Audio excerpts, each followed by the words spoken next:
Bueno, pues hola amigos de Ajedrez Derecho, y aquí estamos cumpliendo con nuestra palabra de que llevaríamos a cabo una serie de videos tutoriales para enseñar a jugar a la gente que no sabe pues nada del ajedrez, que ese es nuestro objeto de este tutorial. Si tú lo estás viendo y no eres un principiante o ya sabes jugar ajedrez, no va dirigido para este tipo de personas, así que les pido un poco de paciencia.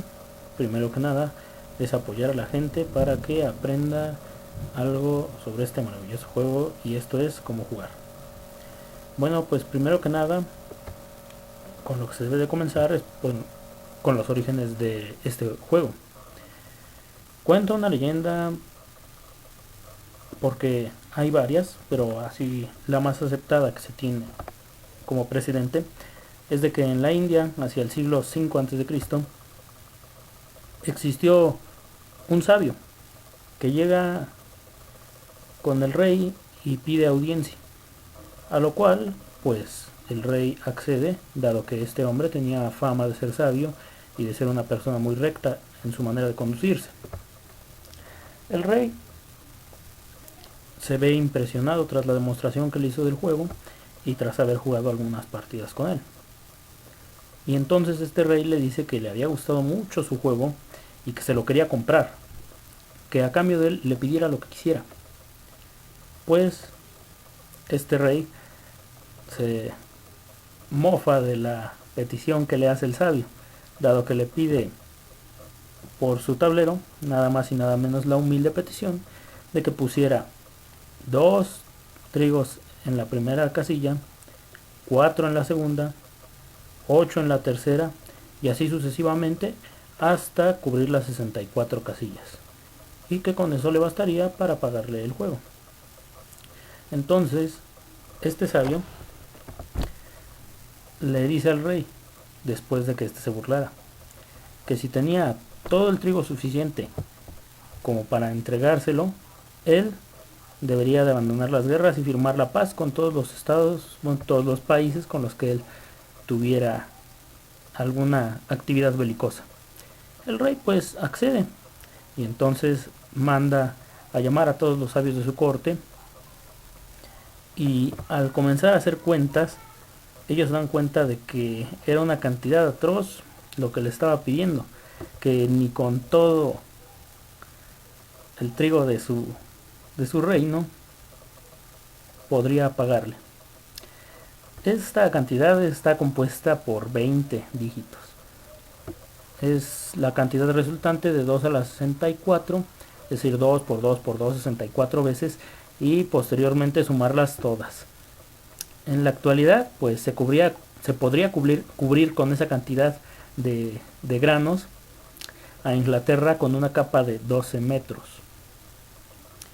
Bueno, pues esos son los precedentes de, de más aceptados, es decir, esta leyenda del ajedrez, de cómo surge el ajedrez. Y pues vamos ahora sí a lo que son las piezas. Bueno, pues primero que nada lo que debemos de saber es el nombre de todas y cada una de ellas. En las primeras, bueno, el tablero está compuesto por 64 casillas, 8 por 8, es un cuadrado. Tiene 32 casillas oscuras y 32 casillas claras. Siempre cuando se ubiquen en un tablero, la casilla blanca debe de ir a la derecha, y ustedes podrán ver aquí a los extremos del tablero que tienen unos números y hacia abajo tienen letras. Bueno, pues estos números sirven para darle una coordenada al tablero, dejándolo así en la casilla A1, A2, A3, A4, A5 y así sucesivamente en cada parte del tablero. Por ejemplo, esta central sería E4, esta sería G5 y H8. Todas así tienen un determinado nombre. ¿Para qué se hace esto? Pues para facilitar más la ubicación de las casillas, y así también poder anotar las partidas cuando uno está jugando. Por ejemplo, si uno quiere hacer una partida y apenas va a comenzar, pues para hacer esta anotación se juega E4 y el rival respondería E5. Es para anotar las partidas y después poder saber cómo se desarrollaron. Ahora lo siguiente son los nombres de las piezas y sus ubicaciones. Están constituidas las piezas por 16 blancas y 16 negras. Cada bando al inicio tiene todas sus piezas ubicadas en las primeras dos líneas. Los blancos tienen 8 peones, 2 torres, 2 caballos, 2 alfiles, una reina y un rey. Las negras al igual tienen 8 peones, 2 torres, 2 caballos, 2 alfiles, un rey y una reina. La ubicación de las piezas van de los extremos hacia el centro siempre, torre, caballo, alfil, y ubicando a la reina en la casilla de su color.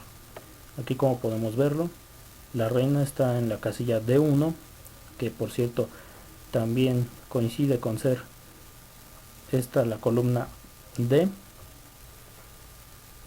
y la reina negra está en el color negro, la reina blanca está en el color blanco. Entonces pues las piezas se van a ubicar primero que nada, como ya les dije, torre, caballo, alfil, y se ubica la dama en la casilla que tiene de su color. Y bueno, pues lo primero que vamos a aprender son cómo se mueven las piezas, y para explicarles esto pues creo que lo más pertinente será primero que nada explicarles el avance del peón. El peón pues se mueve siempre y cuando se ubique en la primera casilla, un cuadro o 2 cuadros. Este es su movimiento.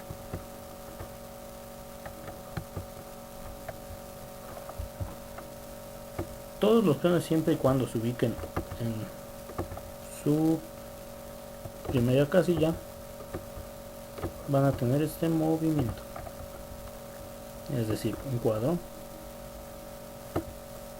o 2 cuadros. Todos.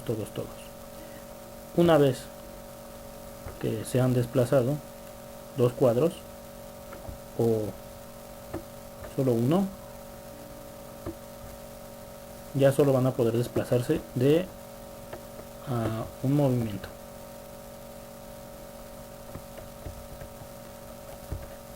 Si se han desplazado al igual 2 cuadros,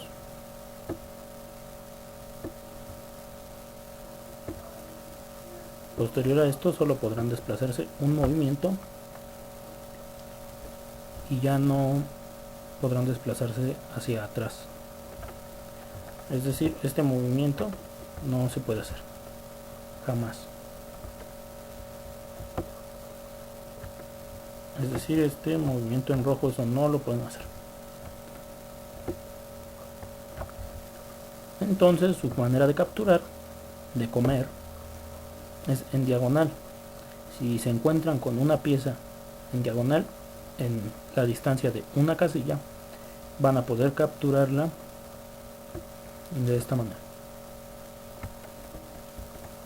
O igual si tienen otra pieza de este lado, pueden capturarla.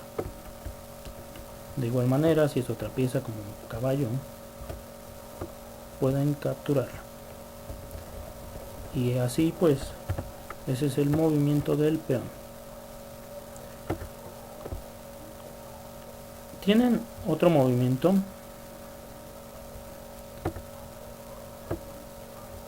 que, por poner algún ejemplo, si ustedes tienen un peón que se encuentra en la quinta fila y este sale 2 cuadros, nuestro peón, al igual que si saliera un solo cuadro, va a poder capturarlo. Aquí por ejemplo puede capturarlo, pero si el peón sale 2 cuadros, se puede capturar de igual manera. Eso se llama comer al paso. Si se llega a realizar esa acción, pues es solo durante el primer turno que esto suceda. Por decir, aquí si hago otro movimiento y después quiero capturarlo al paso, ya no puedo. Solo es siempre y cuando acabe de salir el peón y 2 cuadros. Se puede capturar. Entonces, otras piezas que debemos entender ahora cómo se desplazan.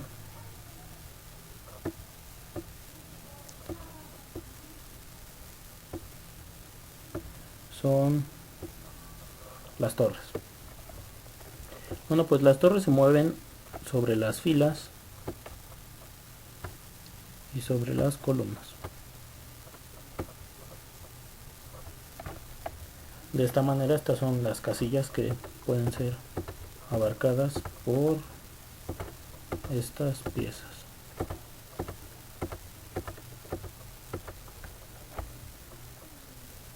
De igual manera, la torre captura ocupando el lugar de la pieza rival. Si por ejemplo aquí tenemos esto, la torre ocupa una de sus casillas válidas,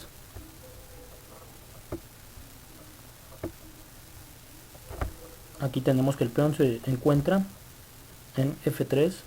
Ya les dije, las casillas para eso tienen una letra y un número para poder ubicarlas. Entonces sabemos que la torre está en F5 y el peón en F3.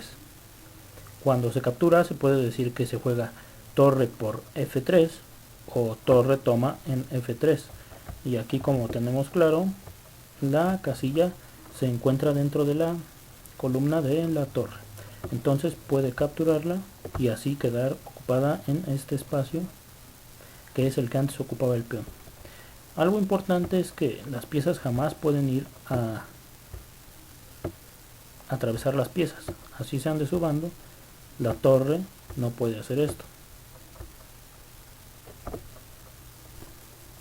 Y entonces, pues esos son sus movimientos. Ya, como ya se los había señalado antes, son sobre estas casillas que estoy marcando, son filas y columnas, y sobre estos cuadros que estoy sombreando. Y así en cada lugar que se sitúe, esos van a ser sus movimientos siempre y cuando no se encuentren obstruidas por otra pieza, ya sea enemiga o de su propio bando.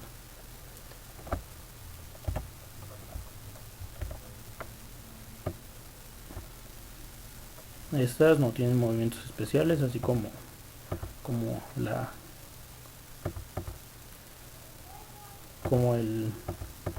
el peón que puede capturar al paso, sino que esto es lo único, la única regla que tienen para capturar, que es detenerse en el cuadro en el que capturan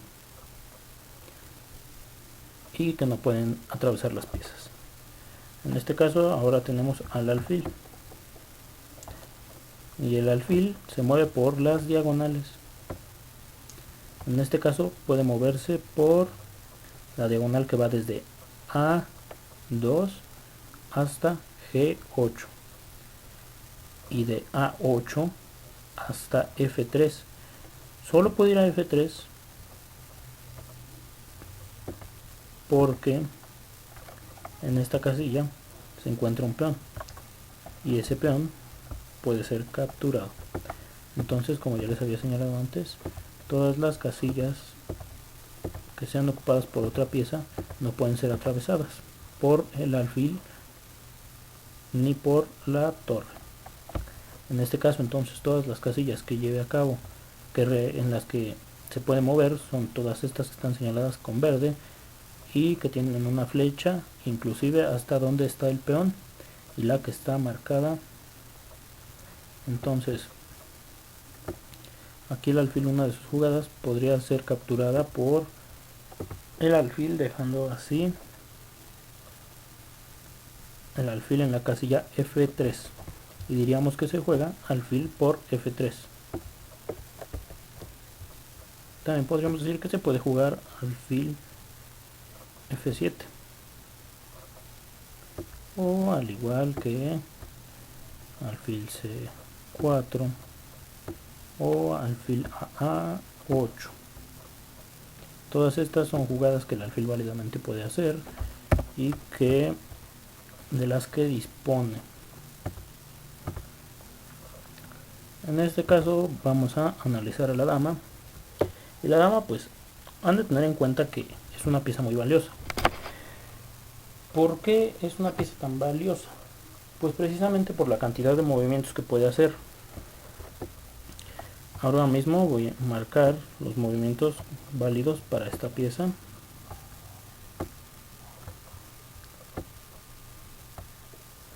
Porque es muy importante que sepan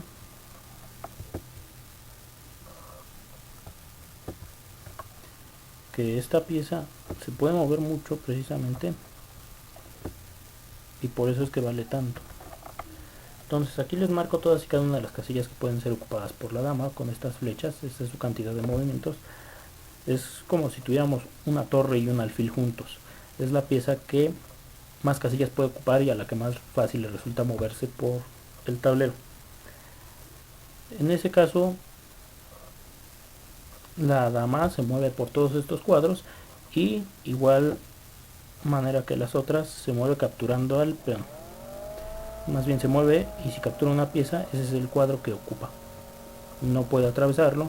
Si ustedes trataran de jugar dama H1 sería una jugada ilegal, o dama G2 al igual sería una jugada ilegal, porque se encuentra el peón obstruyendo la acción de la dama, de tal suerte que se puede jugar únicamente aquí dama E4, dama E5, dama F5, dama G5, dama H5, dama C5, dama B5, dama A5, dama C4, dama B3 y dama A3, al igual que todas las demás casillas que estén marcadas por estas flechas. Se suele decir que es una dama, aunque también una reina, pero para fines de la notación, cuando estamos anotando una partida, si pusiéramos abreviando reina con R, se confundiría con el rey, porque sería reina por ejemplo, reina B7. Si lo abreviamos en una partida, cuando lo anotamos y dijéramos RF7 de reina, no sabríamos si el que va es el rey o la reina. Por eso solemos decir dama F7 y rey F7, dependiendo de la ficha que se mueva. La siguiente pieza que tenemos a analizar va a ser el rey. El rey pues tiene una peculiaridad muy especial, que él se mueve hacia todas direcciones al igual que la dama, pero un solo cuadro.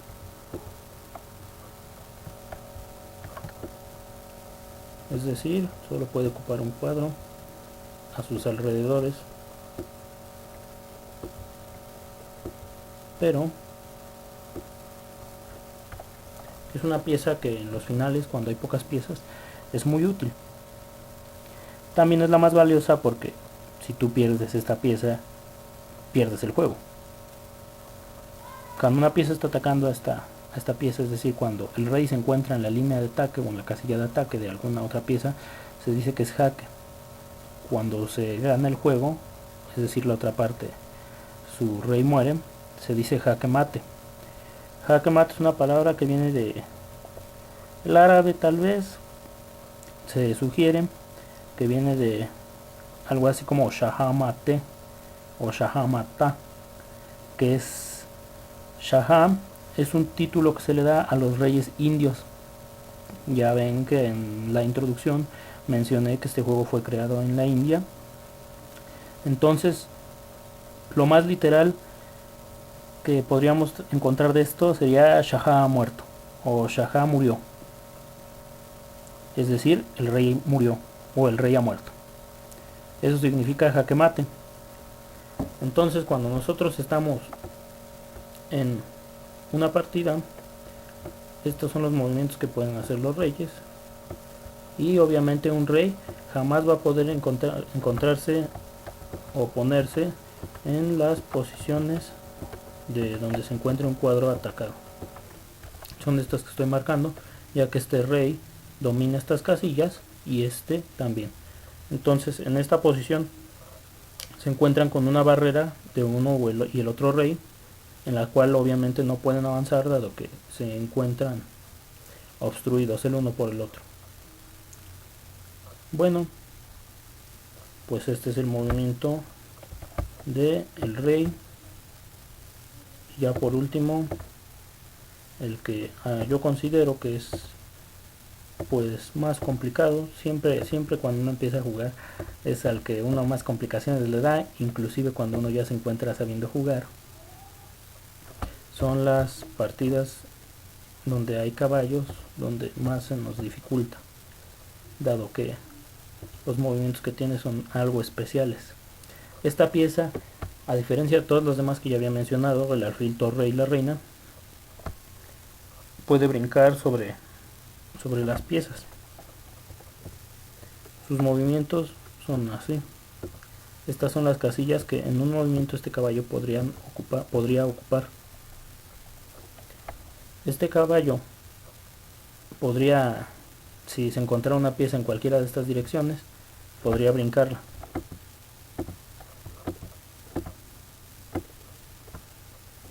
Es decir, estos son sus movimientos. No importa si se encuentran algunas piezas cerca de donde él esté, siempre puede brincar y captura de igual manera, ocupando la pieza, ocupando el lugar de la pieza que se encuentre dentro del dominio de cualquiera de estas piezas. Por ejemplo, si hubiera un peón en esta dirección y no lo sé, hubiera un alfil aquí, hubiera una torre aquí, ahí, entonces ustedes cuentan siempre 3 cuadros en L, 1, 2, 3, o 1, 2 y 1, 2 y 3. Entonces este caballo puede ocupar, puede llegar hacia el peón sin importar que se encuentre esta torre aquí, porque esta pieza puede brincar, puede saltar sobre las piezas, y recordando siempre que es la única que puede hacerlo. Entonces, si ustedes quisieran capturar este peón de aquí,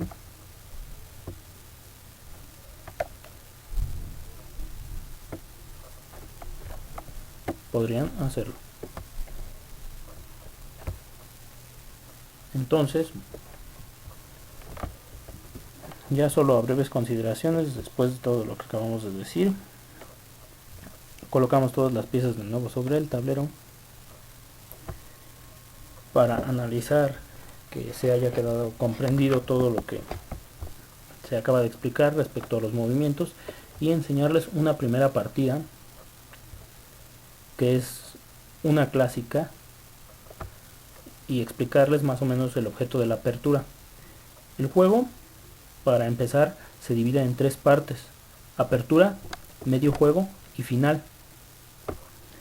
La apertura tiene varias características que cuando uno es principiante conviene, antes que aprender de memoria algunas posiciones, entender mejor qué es lo que se debe de hacer. Tiene varios postulados la apertura para jugarse. Entre ellos son cubrir el centro, ya sea con piezas o con peones. El centro son estos 4 cuadros, estas 4 casillas, también se les conoce como escaques, que son E4, D4, D5 y E5. Entonces, una partida clásica que, pues bueno, creo que es con la que muchos principiantes comienzan, es una apertura inventada por ahí del siglo XV por un español llamado Ruy López. Era un fraile y fue pues de los más grandes jugadores de su época, si es que no el más grande. y desarrolló una partida que pues bueno, para el objeto de la apertura es algo muy útil y no muy difícil de jugar. Bueno, sí es difícil dependiendo de con quién juegues, ¿no? Pero aquí primero que nada debemos de aprender, como ya les dije, que los objetos de la apertura son desarrollar piezas, que es decir, ponerlas al juego y cubrir el centro. Entonces estas partidas se conocen como una española y la vamos a ir haciendo. Primero que nada, como ya les dije, se juega para cubrir el centro y esta se llama D4. Entonces decimos peón D4. Posteriormente el negro obviamente tiene las mismas reglas para esta apertura y sería jugar D5. Entonces el negro al hacer esto también está cubriendo el centro, además de esta casilla que se llama F4. Entonces después se juega caballo F3, que sigue de igual manera atacando este peón y cubriendo parte del centro, la casilla de 4, y el negro responde con caballo C6, igualmente cubriendo el centro, cubriendo su peón, y entonces las blancas con su movimiento de alfil, como ya les dije, se mueven por las casillas blancas. Juega alfil B5 atacando el caballo y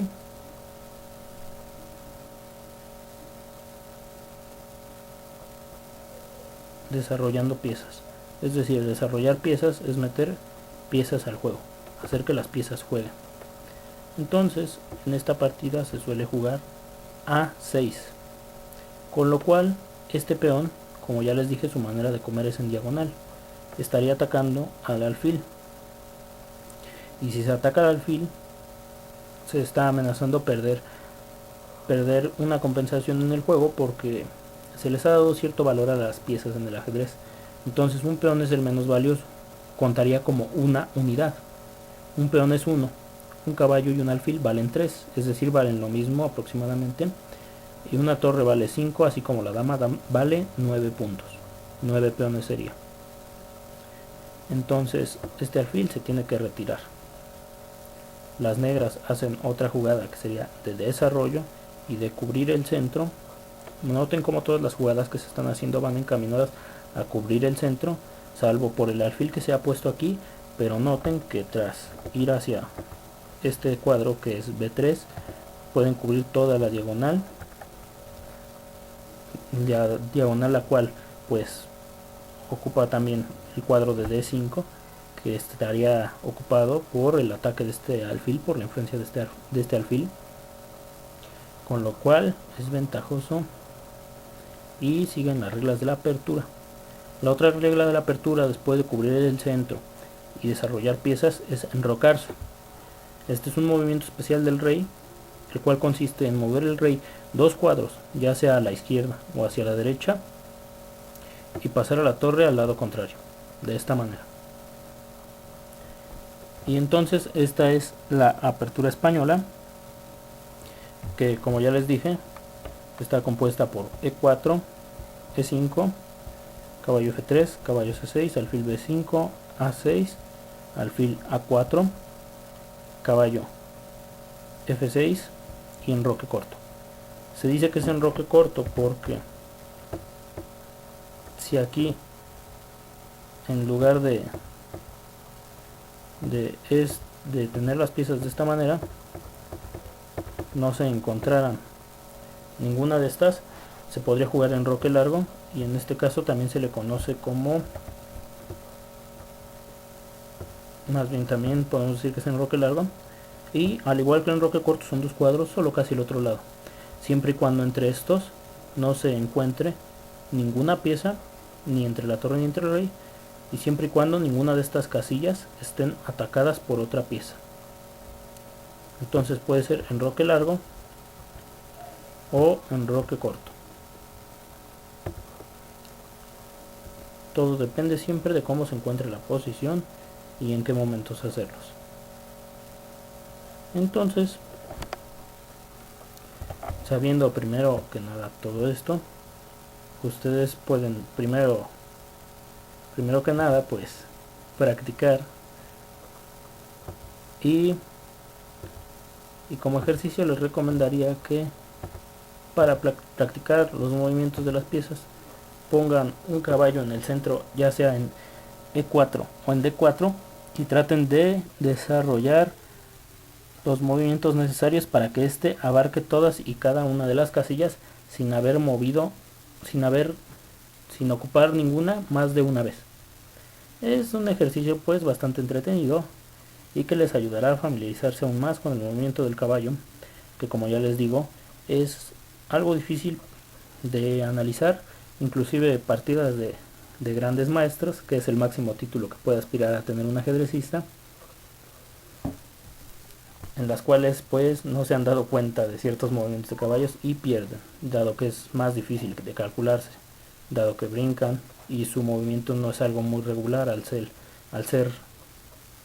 cambiar de fila y de columna en un solo turno. Entonces pues esto ha sido todo para el primer video tutorial que subimos para ajedrez derecho de la UNAM. Y pues esto es todo de mi parte y los espero en un próximo video, que además estaremos subiendo otro en otro formato para ver cuál les gusta más, ya sea este que es comentado sobre un tablero digital y otro que realizaremos en compañía de nuestro otro colaborador Gael Márquez en vivo. Bueno, pues espero que se le hayan pasado bien, que les haya gustado este video y que disfruten mucho de este grandioso juego que no solo desarrolla nuestras habilidades cognitivas, sino también de concentración, y nos ayuda a desarrollar diversas habilidades como lo son la planeación, la creatividad, entre otras. Disfruten mucho de este día y pásensela bien. Hasta luego.